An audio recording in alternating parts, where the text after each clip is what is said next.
Bonjour à tous.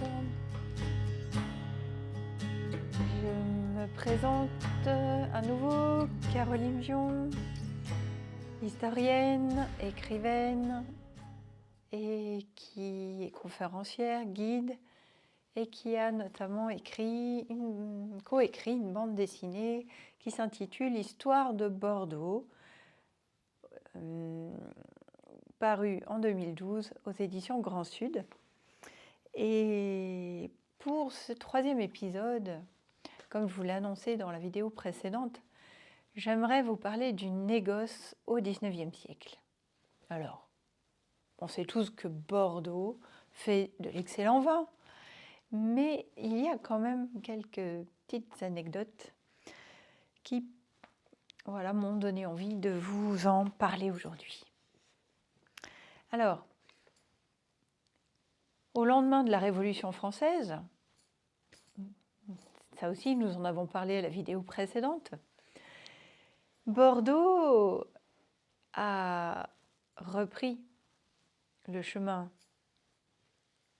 de l'essor économique et est maintenant devenue la 4e ville de France avec près de 100 000 habitants, ce qui est quand même un nombre très important pour une ville de France. Alors, elle est caractérisée par de nombreux progrès techniques et notamment par la construction du pont de pierre en 1818 qui a été acté suite au voyage de Napoléon Ier étant venu à Bordeaux et a vu l'utilité de construire ce pont. Et d'ailleurs, pour se souvenir de lui, il y a autant d'arches dans ce pont que de lettres dans le nom Napoléon Bonaparte. Je vous laisserai compter pour la petite histoire.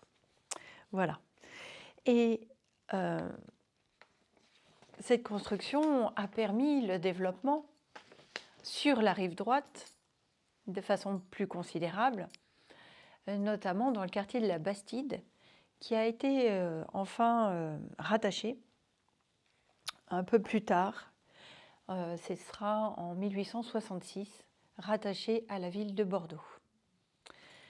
Alors, le chemin de fer aussi est introduit et il arrivera dès 1841.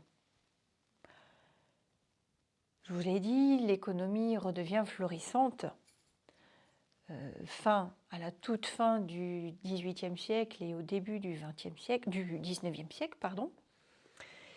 Et le trafic avec les colonies ne s'est pas arrêté. Et avec la canne à sucre notamment, le commerce est toujours très lucratif pour Bordeaux. Là, les industries sont en essor aussi, telles que les corderies, les sécheries de morues. Vous connaissez certainement la réputation de la ville de Bègle avec ces sécheries de morues. Les huileries, enfin tous ces domaines qui permettent de transformer les produits qui arrivent par bateau et de l'arrière-pays bordelais qui sont transformés à Bordeaux. Dans les vidéos précédentes, nous avons parlé de l'architecture de la ville. Et là, au XIXe siècle, c'est dans un esprit architectural de la Renaissance italienne que des nouveaux bâtiments voient le jour, comme plusieurs galeries bordelaises qui apparaissent dès les années 1830. Et vous avez peut-être pu déjà voir la galerie Saint-Rémy, donc qui est tout proche du Grand Théâtre. Je vous ai également parlé dans la première vidéo du château Trompette qui a été démoli. Alors, la décision de sa vente et de sa démolition date du XVIIIe siècle, plus précisément Il a été vendu en 1788 et il n'a été démoli complètement qu'en 1818.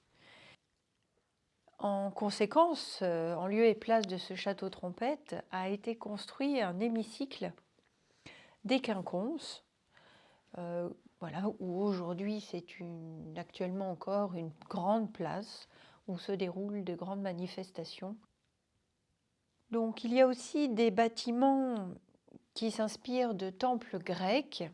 Donc je vous ai parlé de la Renaissance, mais il y a aussi une large inspiration de l'Antiquité gréco-romaine.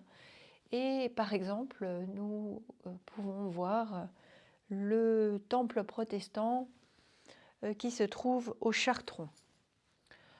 Aussi, il y a l'hôpital Saint-André qui a été terminé en 1829.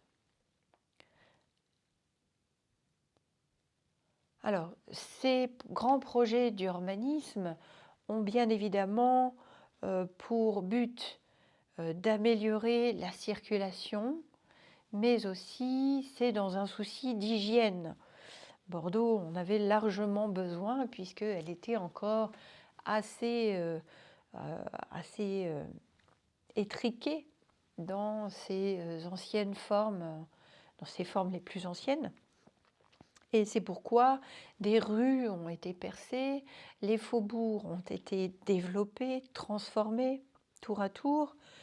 Et il y a aussi comme lieu d'apparat, d'ornement, la création du jardin public qui prend sa forme actuelle de jardin à l'anglaise dès 1858. Enfin, le XIXe siècle est pour beaucoup l'âge d'or des grands vins de Bordeaux, avec de puissantes maisons de négoce, comme par exemple, je cite celle-ci, mais il y en a beaucoup d'autres, Barton et Guettier, car c'est encore jusqu'à aujourd'hui la plus ancienne maison de commerce. Voilà. Et où Bordeaux, à qui vend son vin, la ville de Bordeaux, c'est notamment auprès des Anglais, des Hollandais et des Allemands, qui sont de très grands importateurs. Voilà. Ce sont des vignobles de qualité que vous connaissez tous, tels que les vins du Médoc ou du Saint-Émilionnais. Donc, tout cela est présenté dans cet autre scénario de cette bande dessinée, Histoire de Bordeaux. Et voilà, j'espère vous avoir donné envie de la lire.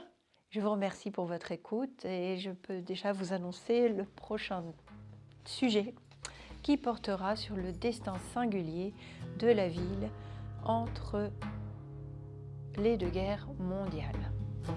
Merci. Au revoir.